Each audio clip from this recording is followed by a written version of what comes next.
semuanya, pada video kali ini kita akan melakukan tes dan skenario, yaitu skenario yang pertama.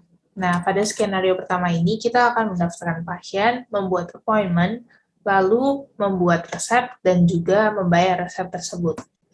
Nah, pertama-tama kita perlu membuat user-usernya terlebih dahulu. Oh ya, di sini skenario yang dipakai adalah seorang pasien bernama Bu ingin membuat appointment dengan dokter Inge untuk melakukan medical check-up. Untuk itu, kita perlu membuat user dulu. Di sini kita akan login sebagai admin. Nah, di sini saya sudah membuatnya sebelumnya, ada Inge. Di sini Inge adalah dengan emailnya adalah dokter@mkindo.com. Lalu, akses right-nya adalah medical group. Di sini kita paling bawah ada medical group, dokter, dan juga lab manager.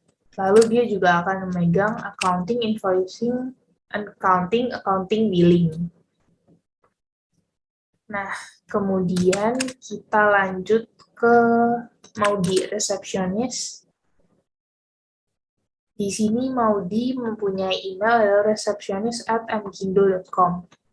Kemudian dia mempunyai akses right-nya adalah medical group, dokter, dan juga resepsionis. Dokter ini akan berguna untuk membuat appointment-nya.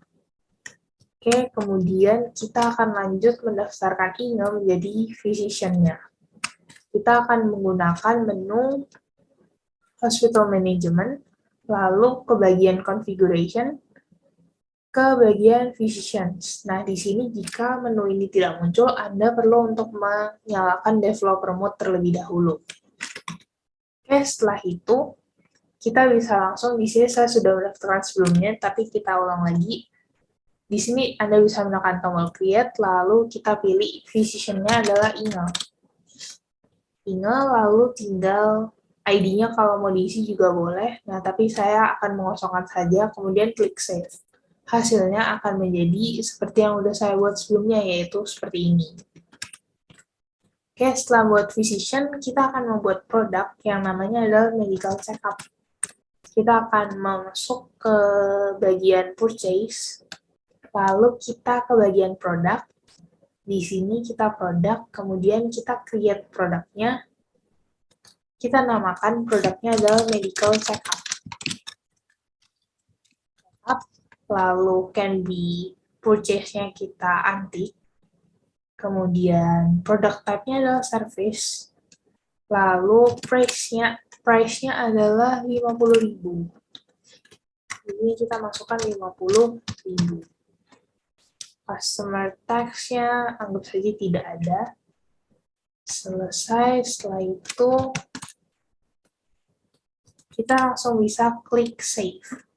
Tapi waktu itu saya udah pernah membuatnya, yaitu di bagian kita cari can purchase-nya kita tik. Nah, di sini saya udah membuatnya sebelumnya dengan data-data yang sama seperti yang telah saya sebutkan.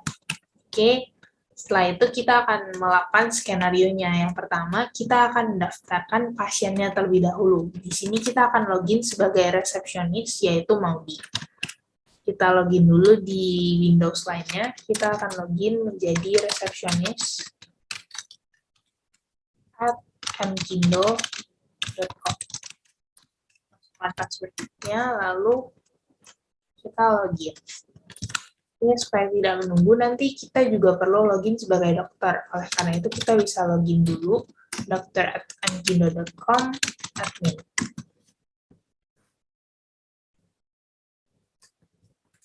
Oke, ini udah.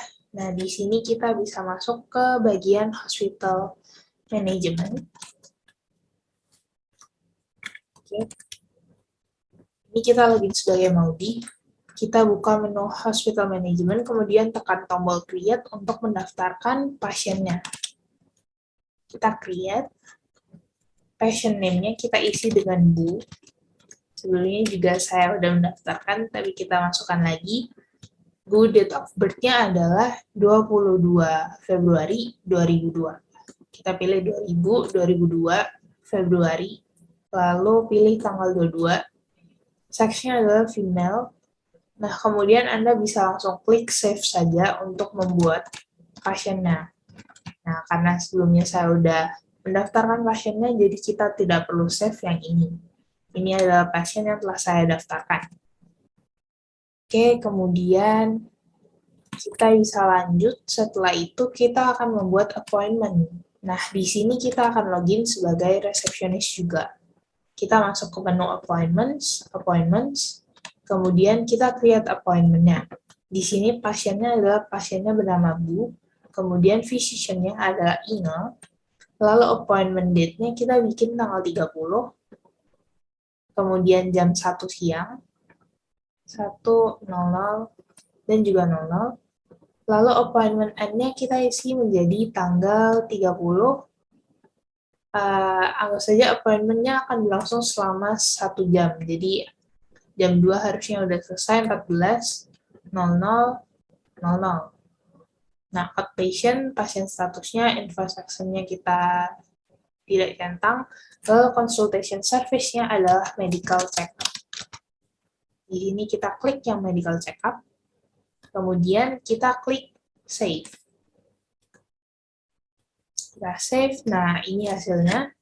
Oke, setelah itu kita akan lanjut ke bagian selanjutnya setelah membuat appointment. Di sini kita akan, Bu-nya akan melakukan appointment dengan dokter Inge. Setelah melakukan appointment, ternyata ada obat yang harus diminum oleh Bu. Jadi sebagai dokter, ia akan meresepkan obat menggunakan menu pasien, lalu prescription. Nah, di sini kita login sebagai dokter Inge, lalu kita masuk ke bagian hospital management, lalu kita pilih appointment.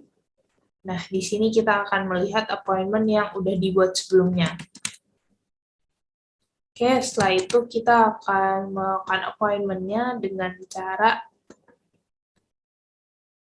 lalu membuat resepnya. Di sini kita akan membuat resepnya. Pasien ID-nya adalah Bu, lalu prescribing dokternya adalah Inge juga. Kemudian di sini tanggalnya kita biarkan. Lalu kita masukkan prescription detailnya adalah kita masukkan paracetamol. Misalnya si Bu-nya ternyata demam, jadi harus minum paracetamol. Nah, di sini kita masukin paracetamol, atau kita misal masukin Dumin ya, untuk memperlihatkan cara membuat yang baru, create Dumin, lalu di sini kita pilih nama produk yang udah didaftarkan sebelumnya. Nah, sebelumnya saya memilih paracetamol 500 mg yang udah didaftarkan oleh teman saya. Jadi di sini kita discard, lalu paracetamol 500 mg, yang ini saya kosongin saja sebagai contoh. Lalu kita klik Save and Close. Nah, ini kita akan pilih untuk print. Kita printnya dicentang juga, Save and Close. Kemudian kita klik Save. Oke, ordernya udah kebuat. Nah, di sini kita bisa lanjut nih ke bagian mencetak resepnya. Di sini kita bisa langsung tekan print prescription untuk mencetaknya. Nah, ini adalah contoh report resepnya. Pasien information-nya adalah Bu, lalu dokternya adalah Inge. Medikamennya adalah paracetamol 500 mg. Oke, lanjut. Kita bisa membuat invoice. Nah, invoice-nya itu kita dapat menekan tombol create invoice, lalu kita klik create prescription invoice. Oke, setelah invoice-nya kebuat, kita bisa buka. Di sini bisa dilihat bahwa ini adalah masih draft. Nah, untuk itu kita bisa langsung tekan confirm. Confirm, lalu misalnya nih, si Bu-nya udah bayar. Nah, kita bisa register payment-nya. Kita register payment-nya, misal jurnalnya adalah bank, lalu payment date-nya adalah tanggal 29. Oke, kita langsung create payment. Oke, ini akan berubah menjadi in payment, dan ini udah ada informasi paid on 5/29/2022 sebanyak 10.000. Oke, itu tadi untuk membuat invoice-nya. Nah, yang appointment sebenarnya kita juga sama, dengan cara yang sama kita bisa membuat invoice-nya dengan mengklik tombol ini dan melakukannya dengan cara yang sama. Oleh karena itu, tidak akan saya lakukan lagi. Kalian bisa mencobanya sendiri. Sekian video kali ini, semoga bermanfaat dan sampai jumpa di video selanjutnya.